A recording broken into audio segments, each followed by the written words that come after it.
ஒரு நாள் ஒரு சிறிய எறும்பு ஒரு பெரிய தானியத்தை கண்டது.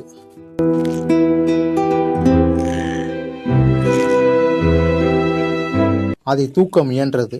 ஆனால் அது கீழே விழுந்தது. கைவிடவில்லை தன் நம்பிக்கையை. மீண்டும் மீண்டும் முயற்சித்தது. சுற்றி இருந்தவர்கள் அனைவரும் சிரித்தார்கள், கேலி செய்தார்கள்.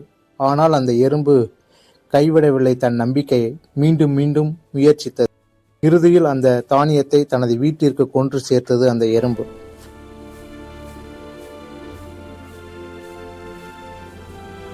முயற்சியும் பயிற்சியும் கண்டினியூஸா நீங்க செஞ்சீங்கன்னா உங்களுக்கு வெற்றி நிச்சயம்.